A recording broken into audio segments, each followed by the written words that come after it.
लोग को एक सोहर गीत सुनाने जा रही हूँ। अच्छा लगेगा तो लाइक शेयर और सब्सक्राइब जरूर से जरूर करिएगा।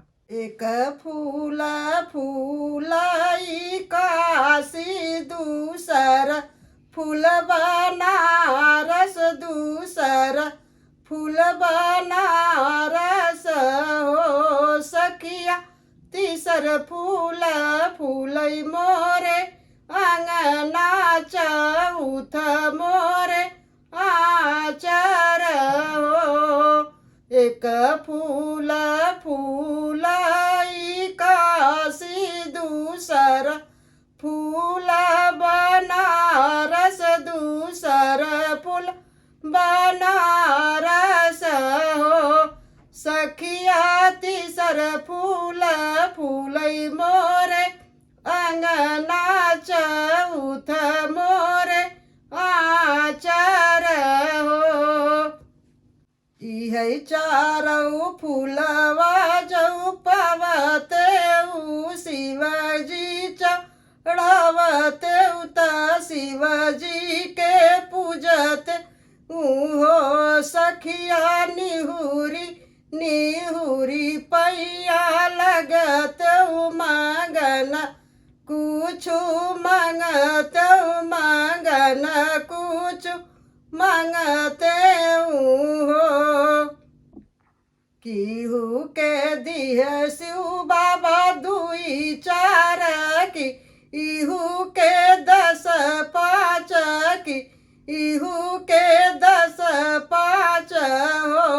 ओ शिव जी की इहू का जीरा लाला चायत, एक होरी लबी नायक बालक बिना हो। किहू के दिया दुई चार की, इहू के 10 5 की, इहू के 10 5 हो। ओ सखिया की इहू का जीरा लाला चायत, एक लालन नायक लालन बिना हो। इहू के दिया दूध भात की, इहू के साग भात की, इहू के साग भात हो सखिया, की इहू के किहनी उपवासत, अपने कर्म से त अपने कर्म से हो।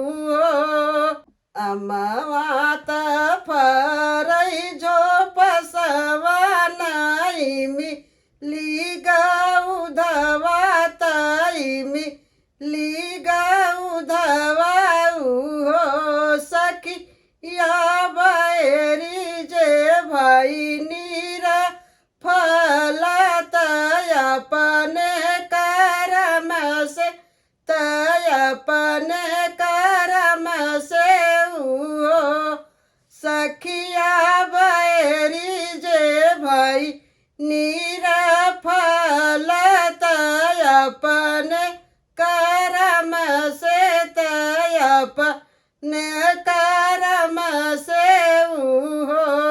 एक फूल फूलाई काशी, दूसर फूल बनारस, दूसर फूल बनारस हो सखिया, तीसर फूल फूलई मोरे अंगना, चौथ मोरे आचर हो।